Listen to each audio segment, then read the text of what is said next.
दिंड्या पताका हाती चाललो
चला समोर लक्ष द्या.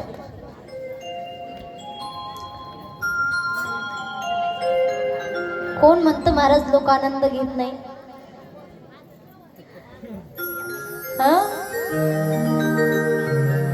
तुम्हाला काय वाटलं आमच्या बाया घाबरतात? 50-50% आरक्षण, बरोबर की नाही? आता घाबरत नाही महाराज. अतिशय गोड त्या ठिकाणी. या ठिकाणी शिव महापुराणाचं श्रवण करत असताना शिवपुराणापर्यंत जाण्यासाठी, त्या भगवान परमात्म्यापर्यंत जाण्यासाठी साधन कोणतं आहे तर सांगतात भक्ती ही त्या भगवान परमात्म्यापर्यंत जाण्यासाठी साधन आहे. मग भक्ती कशी करायची? काया वाचा मनानं, बरोबर की नाही? आपला जो देह आहे, परमात्म्याने हे जे शरीर आपल्याला दिले महाराज, हे परमात्म्यासाठी जिजवणं ही सुद्धा काय आहे? भक्ती आहे. आता आपल्या इथं पंक्ती बसतात, पंक्तीमध्ये वाढणं ही सुद्धा भक्ती आहे. या ठिकाणचं झाडून घेणं ही सुद्धा भक्ती आहे. आपल्याला जमेल तशी आपण त्या परमात्म्याची सेवा करावी, ज्या हातामध्ये पडेल ती सेवा करावी महाराज. कारण परमात्मा फक्त तुमच्या अंतःकरणातला भाव पाहतो. तुम्ही कोणतं कार्य करता, कोणती सेवा करता ते पाहत नाही. आणि म्हणून महाराज परमात्म्याला प्राप्त करण्यासाठी खऱ्या अर्थानं जे करण्याचं साधन आहे तेच करायची माणसाला लाज वाटते, बरोबर की नाही? एरवी एखाद्या मोठ्या माणसासमोर एखादा महाराज राजनीतीतला माणूस असेल, त्याच्या समोर पुढं करायची लोकांना अजिबात लाज वाटत नाही. पण सप्ताहामध्ये थोडं पुढं करायचे म्हटलं की लोकांना वाटतं, लाज वाटते महाराज की लोक काय म्हणतील. का तिथं म्हणताना लाज वाटत नाही, त्या पुढाऱ्यासमोर पुढं केले लोक काय म्हणतील, बरोबर की नाही? मला सांगायचं एवढंच आहे, तुमच्या हातानं जी सेवा घडेल. आता एवढं मोठं कार्य होतंय महाराज, याच्यामध्ये आता प्रत्येकच कमिटीवाले करू शकत नाही. त्यामुळं प्रत्येक गोष्ट जी आपल्याला शक्य होईल तसे त्यांना सेवा, त्यांना मदत करण्याची, पण भगवंताची सेवा करण्याचा आपण प्रयत्न करायचा. आणि म्हणून परमात्म्याच्या द्वारामध्ये क्षणभर जरी थांबलं तरी ते आपल्या पुण्याची गणना होत नाही. ज्याप्रमाणे ज्ञानोबाराय म्हणतात, देवाची द्वारी उभा क्षणभरी तेने मुक्तीचारी साधी येल्या, बरोबर की नाही? 4 मुक्ती प्राप्त करता येतात देवाच्या द्वारामध्ये क्षणभर थांबलं. मला सांगा, आपण देवाच्या दारामध्ये क्षणभर थांबतो का? दर्शनाला गेलं महाराज, आपण देवाच्या दारात थांबत नाही, आपण देवळाच्या द्वारात थांबतो. म्हणून तो परमात्मा आपल्याला प्राप्त होत नाही. आणि म्हणून आपल्या पदरात पुण्य पडत. देवाच्या द्वारात नाही थांबत, आपण देवळाच्या द्वारात थांबतो. बरोबर की नाही? म्हणून देवाच्या दारात आपण थांबलं पाहिजे महाराज.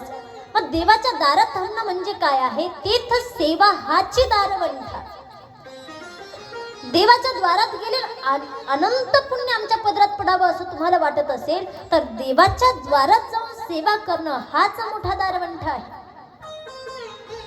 आणि म्हणून महाराज एक गोष्ट लक्षात ठेवायची. पहा, आपण भरपूर वेळा देवाची सेवा करायला जातो पण आपण साधू संतांची सेवा करत नाही. पण एक गोष्ट लक्षात ठेवायची, देवाची सेवा केल्यानंतर देव प्राप्त होईल की नाही माहित नाही, पण साधूची सेवा केल्यानंतर, संतांची सेवा केल्यानंतर 100% देवाची प्राप्ती आपल्याला होते महाराज.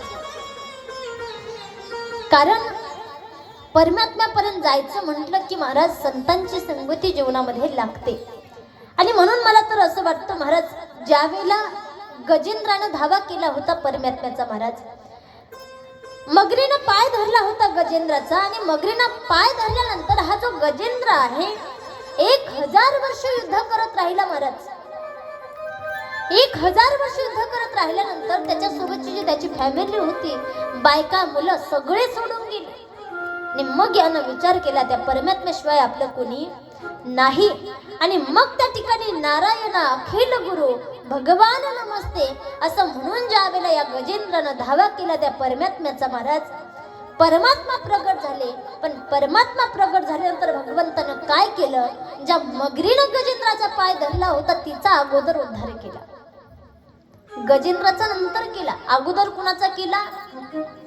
त्या मगरीचा. आणि मग प्रश्न असा केला महाराज की प्रभू,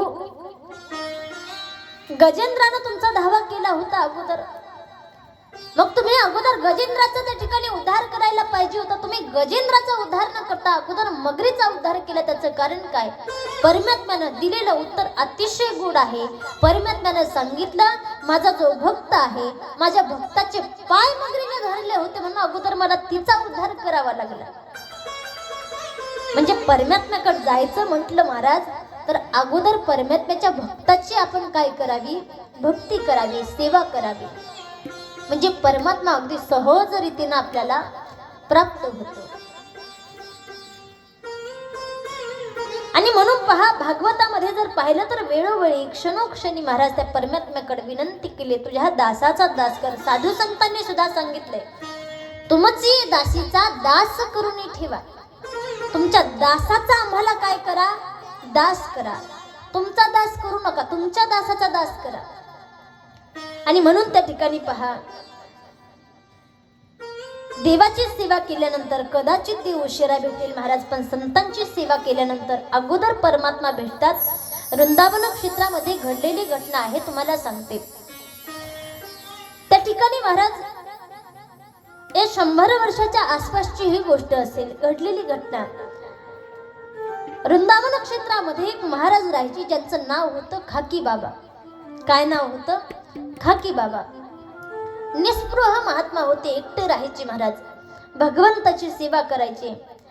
आणि त्यांच्याकडे सेवा करायला एक मनुष्य होता महाराज, त्यांचा एक शिष्य होता, त्याचं नाव होतं गरीबदास. काय नाव होतं? गरीबदास.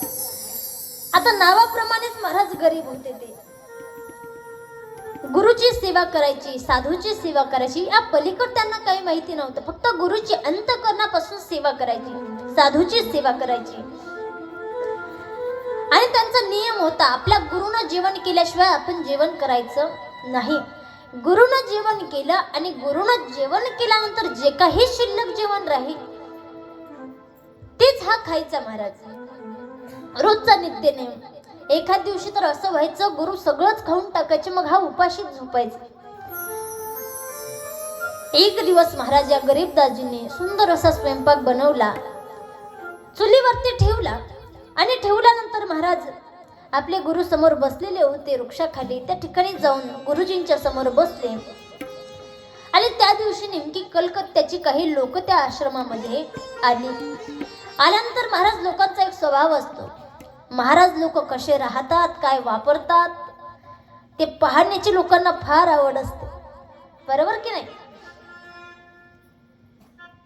मग हे जे लोक आले महाराज हे आश्रमामध्ये गेले, संपूर्ण आश्रम फिरले, पण त्यातल्या काही बाया होत्या, त्यांनी विचार केला की नेमकी महाराजांनी आज जेवायला काय केले. चुलीवर लक्ष गेलं आणि यांनी जेवण उघडून पाहिलं. आता नेमकी महाराज यांनी स्वयंपाक उघडून पाहिला आणि खाकी बाबांची नजर त्यांच्याकडे पडायला एकच गाठ पडली. आता महाराज त्यांना अतिशय राग आला, कारण त्यांचा नियम होता भगवंताला भोग दाखवल्याशिवाय कोणीही त्याची अन्नावर कुणाची नजर पडायला नको. खाकी बाबा कुणालाच काही बोलले नाही, एकाही माणसाला काहीच बोलले नाही.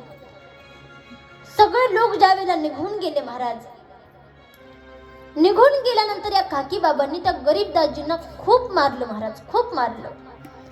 बेशुद्ध अवस्थेला पडले आणि बेशुद्ध अवस्थेला पडल्यानंतर महाराज खाकी बाबा घरामध्ये गेले. चुलीवर असणारा जे काही स्वयंपाक होता इकडं तिकडं महाराज करून दिला, कारण हे तर मी भगवंताला दाखवू शकत नाही अशी भावना त्यांची होती. कारण पहा, आजही देवाला नैवेद्य दाखवायचा म्हटलं, तुम्ही पंढरपूरला गेले, मंदिरात गेले माऊलींच्या, तर आजही पाहायला भेटेल नैवेद्य झाकून नेतात की कुणाची नजर त्याच्यावर पडायला नको. सगळं जीवन अस्ताव्यस्त करून दिलं. गरीब दाजी तसेच उठले महाराज, पुन्हा शुद्ध झाले, स्वच्छ झाले, सुंदर स्वयंपाक बनवला आणि सुंदर स्वयंपाक बनवल्यानंतर महाराज आपल्या गुरूंना भगवंताला भोग दाखवला, गुरूंना खायला वाढलं. आज खाकी बाबा जेवायला बसले, पण यांनी सगळं जेवण आज संपून टाकलं आणि सगळं जेवण संपून टाकल्यानंतर संध्याकाळी झोपायची वेळ झाली. गरीबदासजींना एवढं मारले, पण महाराज एकही शब्द ते आपल्या गुरूंना साधूला बोलले नाही. संध्याकाळच्या वेळेला गुरु झोपायला गेले, त्यावेळेला हे गरीबदासजी जे आहेत ते गुरूंचे चरण दाबायला लागले. चरण दाबत असताना यांच्या डोळ्यामध्ये पाणी आलं, अश्रू आले आणि ते अश्रू खाकी बाबांच्या चरणावरती पडले. ज्या वेळेला ते अश्रू त्यांच्या चरणावरती पडले, आज खाकी बाबांना विचारलं, का रे गरीबदास, का रडतोस? म्हणे आज जेवायला मिळालं नाही म्हणून रडतोस की काय, की मी तुला मारलं म्हणून रडतोस? कशामुळे रडतोस? अरे अन्नासाठी रडतोस? गरीबदासजींना सांगितलं, बाबा मी मला जेवायला मिळालं नाही म्हणूनही रडत नाही, किंवा तुम्ही मला फार मारलं म्हणूनही मी रडत नाही. आज माझ्या डोळ्यामध्ये अश्रू यासाठी आहेत की माझ्यामुळे तुम्हाला फार काळ उपाशी राहावं लागलं, तुम्हाला जेवायला उशीर झाला, यामुळे मला रडायला येतंय. खाकी बाबांना ज्या वेळेला गरीबदासजींचे हे शब्द ऐकले, सद्गुरूंचं अंतकरण हे मेणासारखं असतं म्हणतात. बाहेरून दिसायला कितीही कठोर दिसू द्या, पण अंतकरणामध्ये जे खरे गुरु असतात ना, त्यांच्या अंतकरणामध्ये आपल्या शिष्याविषयी कोणताही स्वार्थ नसेल, असं गुरुचं अंतकरण हे आतून मेणासारखं असतं. आज त्या ठिकाणी खाकी बाबांच्या अंतकरणामध्ये करुणा निर्माण झाली आणि आज गरीबदासजींच्या बद्दल त्यांच्या अंतकरणामध्ये असा भाव निर्माण झाला की खरंच किती श्रद्धा आहे याची, किती भक्ती आहे. आज खाकी बाबांनी सांगितलं, गरीबदास अरे एवढं मारलं मी तुला, एका शब्दानेही तुम्हाला बोलला नाही, एकाही शब्दाने तुम्हाला म्हटलं नाही की तुम्ही मला कशामुळे मारलं, तुला त्रास झाला असेल एवढा, तुला का रडतोयस असं विचारलं, त्याही वेळेस तू माझ्यावरची श्रद्धा ठेवून सांगितलं की तुम्हाला माझ्यामुळे उशीर झाला जेवायला म्हणून रडतोय म्हणून, पण तुझं एकही दुःख तू माझ्या समोर मांडलं नाही. गरीबदास आज मी तुला आशीर्वाद देतो, तुला लवकरच श्रीकृष्ण परमात्म्याची प्राप्ती होईल. पहा, साधूचे पाय धरले, गुरुचे पाय धरले की परमात्मा किती जवळ असतो. किती प्रेमळ सद्गुरुमा, किती प्रेमळ सद्गुरुमा, मुक्ती दिदली धरिता पाय, मुक्ती दिदली धरिता पाय, किती प्रेमळ सद्गुरुमा, किती प्रेमळ सद्गुरुमा, मुक्ती दिदली धरिता पाय, मुक्ती दिदली धरिता पाय, मुक्ती दिदली धरिता पाय.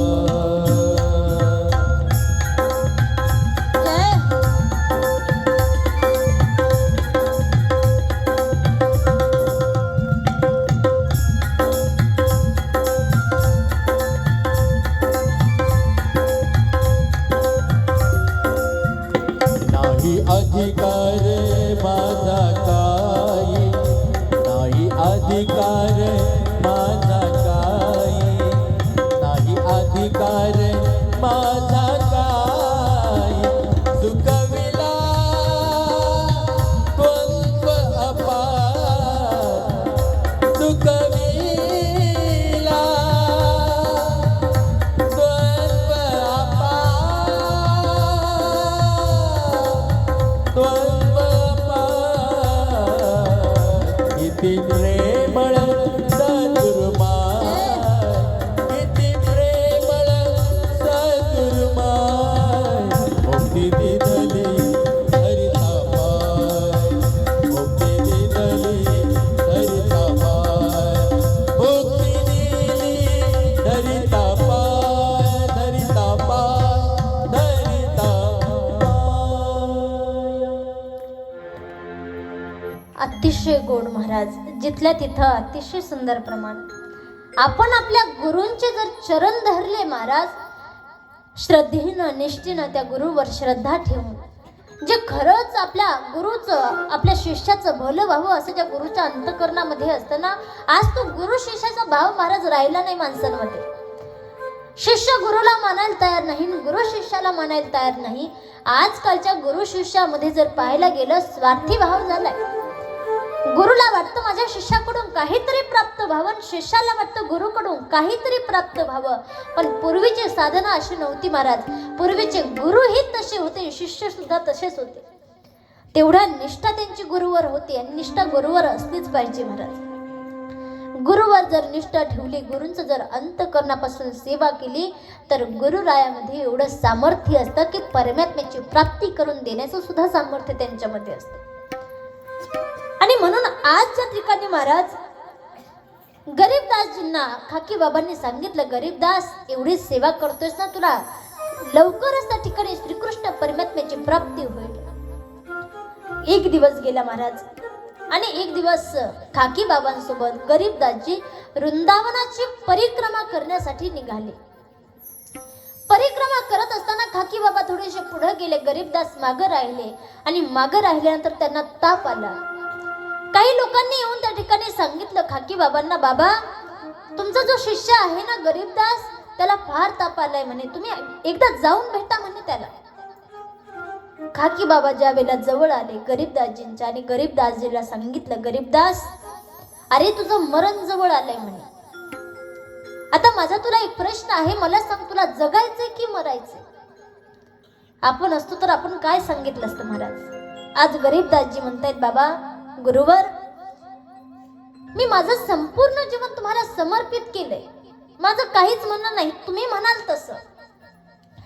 आणि मग ज्या वेळेला खाकी बाबांना असं म्हटले, खाकी बाबा म्हटले ठीक आहे. आणि मग आपला जो उजवा चरण आहे तो गरीबदासजींच्या डोक्यावरती ठेवला आणि ठेवल्याबरोबर गरीबदासजींना सांगितलं, आकाशाकडे पहा म्हणे.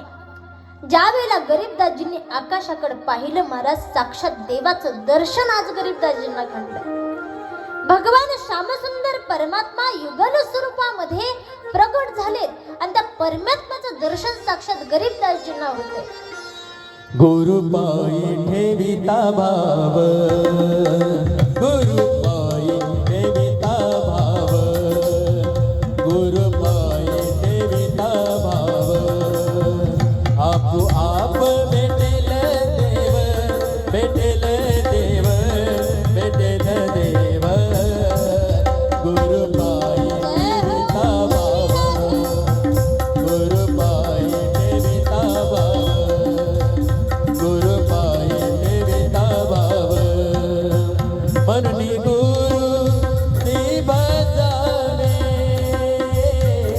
म्हणून गुरु ती बजावे, गुरु रूप ध्यानी आनावे, आनावे, आनावे. गुरुपायी ठेविता भाव, गुरुपायी ठेविता भाव, गुरुपायी, गुरुपायी, गुरुपायी ठेविता भाव.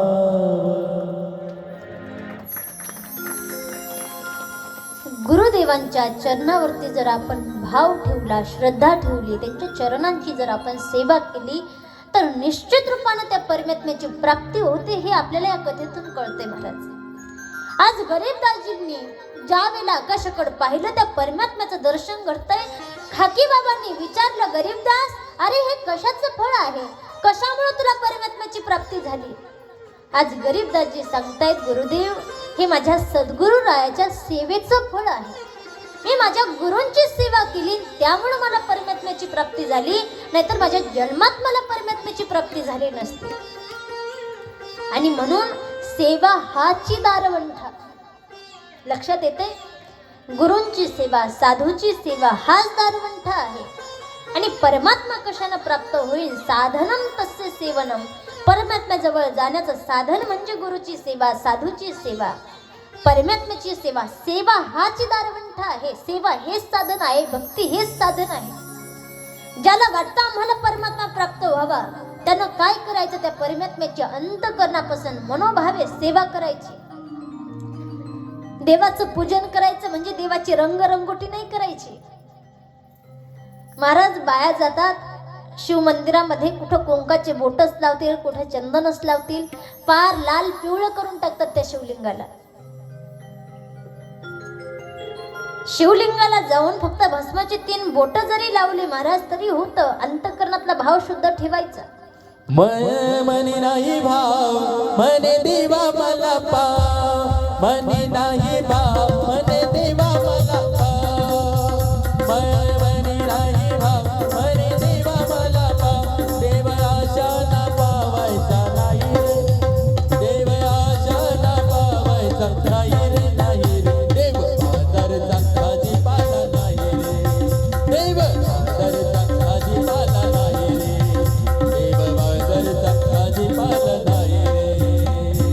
दगडाचा देव त्याला वडराचा वेव, दगडाचा देव त्याला वडराचा वेव, लाकडाचा देव त्याला अग्नीचा वेव, लाकडाचा देव त्याला अग्नीचा वेव, सोन्याचा देव त्याला चोराचा वेव, सोन्याचा देव त्याला चोराचा वेव. देव आशा ना पावायचा नाही रे, देव आशा ना पावायचा नाही रे, नाही. देव बाजारचा भाजीपाला नाही रे, देव बाजारचा भाजीपाला नाही रे, देव बाजारचा भाजीपाला नाही.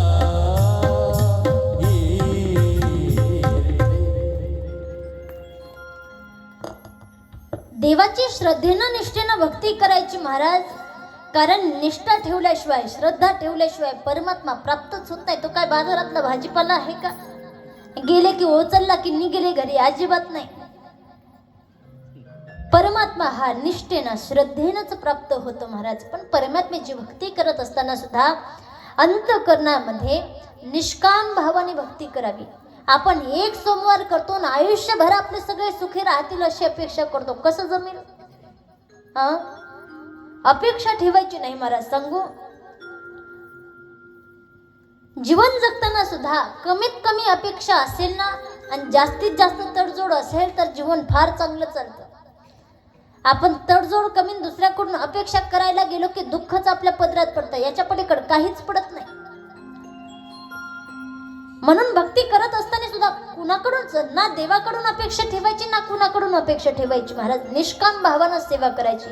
निष्काम भावानं सेवा केली की तो परमात्मा न मागताही भरपूर काही देतो. आणि एक आहे महाराज, मला सांगा, स्वतःचं शरीर ज्या ठिकाणी आपल्या अपेक्षा पूर्ण करत नाही, आपलं शरीर आपल्या अपेक्षा पूर्ण करतं का? मग ज्या ठिकाणी आपलं स्वतःचं शरीर आपल्या अपेक्षा पूर्ण करत नाही त्या ठिकाणी तो बाकीचे लोक आपले काय अपेक्षा पूर्ण करणार आहेत? हा समाज काय आपल्या अपेक्षा पूर्ण करणार आहे? आपल्याला वाटतं या समाजाने आमच्या अपेक्षा पूर्ण करावा, करूच शकत नाही. आपलं शरीर आपल्या अपेक्षा पूर्ण करेना, हा समाज का करील आपल्या अपेक्षा पूर्ण? कुणी कुणाच्या अपेक्षा पूर्ण करत नाही. म्हणून लोकांकडून अपेक्षा ठेवूच नका. आपण भरपूर वेळेला अपेक्षा ठेवतो, त्यानं आम्हाला चांगलं बोललं नाही, त्यानं आमचं हे काम केलं नाही. का करेल? कशासाठी करेल? काय कारण आहे करण्याचं? आपण आपल्याकडून आपलं करावं महाराज. लोकांकडून अपेक्षा करू नका. आणि भगवंताची सेवा करताना सुद्धा निष्काम भक्तीनं सेवा करायची. आणि मग आणखी काय करायचं महाराज सांगितलंय. शिव महापुराण श्रवण करत असताना श्रवण केल्यानंतर त्या कथेचं चिंतन झालं पाहिजे, तिचं मनन झालं पाहिजे. पण होतं असं महाराज, आता मी पहिल्यापासून जी कथा सांगितली सुरुवातीपासून कुणाच्या काही लक्षात नसेल. एक कथाकारालाच माहिती असतं त्यानं काय सांगितलंय म्हणून, बाकी कुणाला काहीच माहिती नसतं. आता मला सांगा, घरी गेले मी सांगितलंय तसं तुम्ही म्हटले नाही, श्रवण घडलंय, आता त्याचं मनन करावं मग त्याचं चिंतन करावं, होईल का? घरी गेल्यानंतर मी काय सांगितलंय हे तुम्हाला आठवेल का? आठवत नाही महाराज. आपण करायला जातो पण आठवत नाही. पण आपल्याकडून हळूहळू हळूहळू या गोष्टी घडल्या पाहिजे. आणि त्यानंतर मात्र महाराज या ठिकाणी पहा, सनत कुमारांनी या ठिकाणी ही जी कथा आहे शिव महापुराण कथा, कारण ज्यावेळेला पूर्वी प्राचीन काळामध्ये पराशरांचे पुत्र वेदव्यासजी सरस्वती नदीच्या तटावरती बसलेले आहेत. आणि बसलेले असताना तप करत असताना सनत कुमारजी आले आणि आल्यानंतर सांगितलं, तुम्ही ज्याची सेवा करताय त्याचं ज्ञान तुम्हाला झालंय का? वेदव्यासजी म्हणले, मी साधना करतोय हे खरं आहे, पण मला काय अजून त्याचं ज्ञान झालं नाही. मग सनत कुमारांनी महाराज त्या ठिकाणी ही कथा वेदव्यासजींना सांगितले. वेदव्यासजींना सांगितलं, प्रश्न केला, सत्यम वस्तु मुने दद्या, साक्षात कर्ण गोचरा, हा आमच्या कर्णाला पवित्र करणारी आनंद देणारी अशी कथा आम्हाला तुम्ही सांगा. आणि मग सनत कुमारांनी ही कथा व्यासजींना सांगितली. व्यासजींनी ही सुतांना सांगितली, सुतांनी ही शौनकादी ऋषींना सांगितली. आज ती गुरु परंपरेने आलेली कथा मी तुम्हाला सांगत आहे. आणि मग मात्र महाराज श्रवण मनन करावं, निधिध्यासन करावं. आणि ते केल्यानंतर देवाची भक्ती कशी करावी, यथा देहे तथा देवे. ज्याप्रमाणे आपण आपल्या देहाची काळजी घेतो, बरोबर की नाही? उन्हाळा आला की आपल्याला कसं वाटतं? गरम वाटतं. मग आपल्याला वाटतं आम्हाला गरम होत आहे, आपली अशी भावना झाली पाहिजे. थंडीमध्ये देवालाही थंडी वाजत असेल, देवालाही भूक लागत असेल, देवालाही तहान लागत असेल, हा भाव आपल्या अंतःकरणामध्ये निर्माण झाला पाहिजे. जशी देहाची काळजी घेतो, यथा देहे तथा देवे, ज्याप्रमाणे देहाची आपण सगळी भूक भागवतो तशी देवाला सुद्धा आपण ती सेवा केली पाहिजे. थंडीमध्ये आपल्याला गरम पाणी लागतं, देवाला गार पाणी ओतायचं, चालेल का? आपल्या अंतःकरणामध्ये एवढी भक्ती निर्माण व्हावी की मला जर थंडी वाजत असेल तर देवाला सुद्धा थंडी वाजत असेल, अशी भक्ती त्या परमात्म्याची केली पाहिजे महाराज. आणि असं जर केलं तर महाराज अनंत पुण्य आपल्या पदरामध्ये पडतं. पूजा कशी करावी महाराज, कशी होते? कलौ देवी महेश्वरा, हा या कलियुगामध्ये श्रद्धेनं निष्ठेनं सेवा केल्यानंतर सगळ्यात लवकर प्राप्त होणारे देव म्हणजे भोले बाबा. भोले बाबांना फक्त एकच म्हणायचं, जिंदगी मेरी दाव पर, जिंदगी मेरी दाव पर, दाव तेरे हाथ में, जिंदगी मेरी दाव पर, दाव तेरे हाथ में, क्यों करूं चिंता में भोलेनाथ, क्यों करूं मैं चिंता भोलेनाथ, जब तू ही मेरे साथ में. परमात्म्याला सांगायचं, देवा माझी जिंदगी सगळी दावावर लावलेली आहे, काहीच चांगलं होत नाही. फार प्रयत्न करतोय चांगलं व्हावं आमच्या जीवनात, फार प्रयत्न करतोय पण काहीच चांगलं होत नाही. पण मी का चिंता करू? कारण तू माझ्यासोबत आहेस. तू माझ्यासोबत असशील तर मला कशाची चिंता करण्याची गरज नाही. हा भाव आपल्या अंतःकरणामध्ये असावा महाराज. त्यानंतरून मात्र या ठिकाणी कथा आलेली आहे, शिवपूजा कशी करावी. मातृपितृ स्वरूपेनं शिवलिंगम प्रपूजयेत. सांगितलंय जसं आपण मायबापावर प्रेम करतो तसं आपण त्या ठिकाणी काय केलं पाहिजे, त्या भगवान परमात्म्याची भक्ती केली पाहिजे. आणि मग मात्र महाराज शिवलिंग जे आहे ते पार्वती माता शिवस्वरूप या रूपानं ते शिवलिंग आहे. म्हणून तेवढ्या प्रेमानं तेवढ्या श्रद्धेनं त्यांची पूजा करावी. शंकराला वाहत असताना कोणतं फूल चालत नाही, तर सांगतात केवड्याचं आणि कदंबाचं फूल चालत नाही. का चालत नाही ती कथा आज आपल्याला पाहायचीच आहे. त्यानंतर भगवान शिव परमात्म्याला किती प्रदक्षिणा घालाव्या, अर्धी प्रदक्षिणा सांगितलेली आहे. प्रातःकाळी त्या ठिकाणी पूर्वाभिमुख होऊन भगवान शिव परमात्म्याची पूजा करावी आणि संध्याकाळी जर केली तर पश्चिमेकडे तोंड करून काय करावी? पूजा करावी. आणि रात्रीच्या वेळेला उत्तर दिशेकडून तोंड करून परमात्म्याची पूजा करावी असं वर्णन शिव महापुराणामध्ये आले. त्यानंतर शंकराच्या पूजेला बसताना वस्त्र कुठलं घालावं तर श्वेत वस्त्र सांगितलंय. शिवस्य सीतम प्रियम म्हणजे पांढरं वस्त्र भगवान शिव परमात्म्याला प्रिय आहे. पांढरं फूल भगवान शिव परमात्म्याला प्रिय आहे. बेलाचं पान भगवान शिव परमात्म्याला प्रिय आहे. अशा प्रकारे वर्णन आलेलं आहे. आणि शिव परमात्म्याची पूजा करत असताना एका गीतामध्ये वर्णन केले महाराज काय काय करायचं आणि श्रद्धा कशी ठेवायची.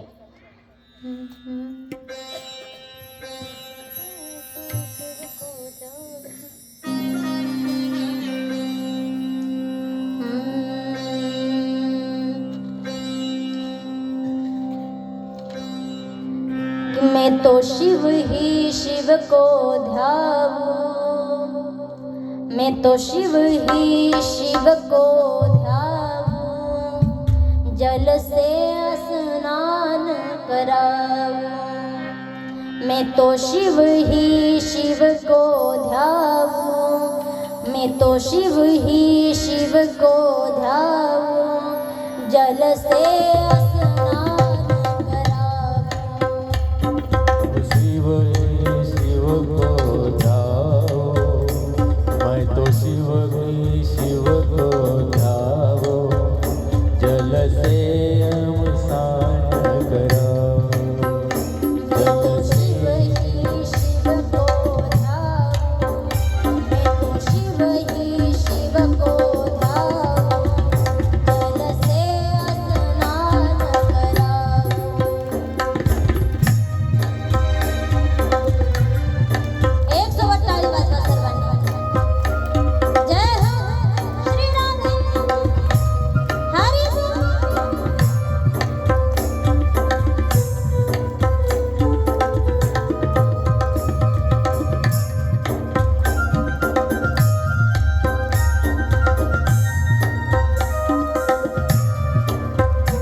मैं तो चावल चंदन चढ़ाऊं, आप धतूरा लाऊं, मैं तो शिव ही शिव को ध्याऊं, जल से स्नान कराऊं.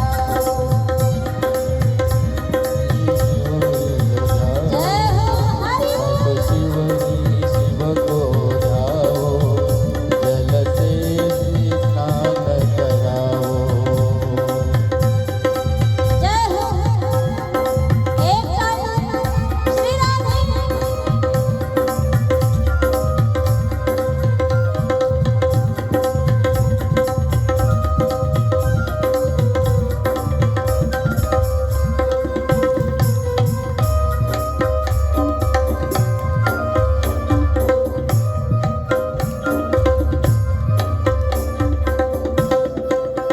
श्री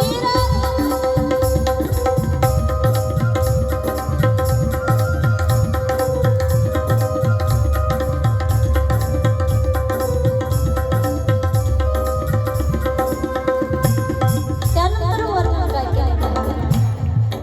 अजून काय करायचं शिवपूजा करत असताना भगवान शिव परमात्म्याला जल समर्पित करायचे आणि मुखानं शिव परमात्म्याचं नाम घ्यायचं. वर्णन काय करतायत पहा. मैं तो जलधारा मैं तो जलधारा बरसाऊं, मैं तो जलधारा बरसाऊं, मैं तो जलधारा बरसाऊं, और रगड़ बम बम जाऊं, मैं तो शिव ही शिव को धाऊं, जल से स्नान कराऊं, मैं तो शिव ही शिव को धाऊं, जल से स्नान कराऊं। मैं तो शिव ही शिव को जय हो धाऊं, श्रीनाथ। जल से अब स्नान कराऊं, मैं तो शिव ही शिव को धाऊं, जल से अब स्नान कराऊं, मैं तो शिव ही शिव को धाऊं, जल से स्नान कराऊं, मैं तो शिव ही शिव को धाऊं, जल से स्नान कराऊं, जल से स्नान कराऊं, जल से स्नान कराऊं। कि मैं तो शिव ही शिव को ध्याऊं, जल से स्नान कराऊं, मैं तो जलधारा बरसाऊं, मैं तो जलधारा बरसाऊं, और अगर बम बम गाऊं, मैं तो शिव ही शिव को ध्याऊं, जल से स्नान कराऊं, मैं तो चावल चंदन चढ़ाऊं, और आग धतूरा ल्याऊं, मैं तो शिव ही शिव को ध्याऊं, जल से स्नान कराऊं। शिव परमात्म्याची भक्ती करत असताना त्या शिव परमात्म्याला ज्या प्रिय वस्तू आहेत त्या ठिकाणी त्या गोष्टी आपण काय केल्या पाहिजे, समर्पित केल्या पाहिजे. त्यानंतर मात्र महाराज या ठिकाणी प्रश्न केलाय की प्रथम शिवलिंग कसं प्रगट झालं. मग त्या ठिकाणी कथा आली महाराज. अव्यक्त लिंगम अख्यातम त्रिगुण प्रभवाप्ययम अनाद्यनंत विश्वस्य यद उपादान कारणम. तो परमात्मा प्रगट झाला. प्रथम शिवलिंग कसं उत्पन्न झालं. आणि मग त्या ठिकाणी कथा येते महाराज. पहा, शिवलिंग म्हणजे शिव परमात्म्याचं स्वरूप आहे, बरोबर की नाही. लिंग रूपाने ते परमात्मा प्रगट झालेले आहे. ज्यावेळेला भगवान नारायणाच्या नाभी कमळामधून पद्मकल्पाच्या प्रारंभी नाभी कमळातून कमळाची उत्पत्ती झाली महाराज. आणि कमळाची उत्पत्ती झाल्यानंतर त्या कमळावरती ब्रह्माजींचं प्रागट्य झालं. आणि ज्यावेळेला ब्रह्माजींचं प्रागट्य झालं, ब्रह्मदेवांना दोन अक्षर ऐकायला आले, त आणि प. तप करा, तप करा, तप करा. आणि मग मात्र महाराज सृष्टी विस्तार करायचा आहे. त्यामुळे ब्रह्माजी तपामध्ये बसले, सृष्टी विस्तार केलाय. पुन्हा ब्रह्माजी तपामध्ये बसले. तपामध्ये बसल्यानंतर महाराज एवढे ब्रह्माजी त्या तपामध्ये रममाण झाले की सगळ्या गोष्टींचा त्यांना काय पडला, विसर पडला. आणि विसर पडल्यानंतर आज आपल्याला झाकी स्वरूपाने ही कथा पाहायची आहे. ब्रह्माजींना त्या ठिकाणी आपण कुठून आलो, कसे आलो, कसं आपलं प्रागट्य झालं, कोणत्याच गोष्टीचं भान राहिलं नाही. सगळं विसरून गेले. आणि त्यांना असं वाटायला लागलं की या समस्त जगताची निर्मिती मीच केली, मीच सगळ्यांचा आधी आहे, मीच मुख्य आहे, मला निर्माण करणाराही कुणी नाही, असा भाव त्यांच्या अंतःकरणामध्ये प्रगट झाला. आणि प्रगट झाल्यानंतर महाराज एक दिवस ब्रह्माजी फिरत फिरत तपामधून उठले. एकदा ब्रह्माजी तपामधून उठले आणि उठल्यानंतर उभे राहिले. आणि उठून उभा राहिल्यानंतर त्या ठिकाणी महाराज विचार करतायत की आपण भगवान विष्णू आहेत, त्यांना भेटायला जावं. इकडं शेषनागाच्या मृदुल अशा शेषशयेवरती महाराज भगवान नारायण झोपलेले आहेत आणि शांतपणे शेषनागाकडे पाहत आहेत. आणि मग या ठिकाणी महाराज आज ब्रह्माजी निघतात आणि निघाल्यानंतर भगवान विष्णूकडे जातात. आणि विष्णूकडे गेल्यानंतर महाराज ठिकाणी गेल्यानंतर महाविष्णूंना झोपताना पाहिलं महाराज. भगवान विष्णू उठून बसले, उभा राहिले. पण गेल्या गेल्या ब्रह्माजी म्हणायला लागले, अरे मला पाहून झोपणारा कोण आहेस तू?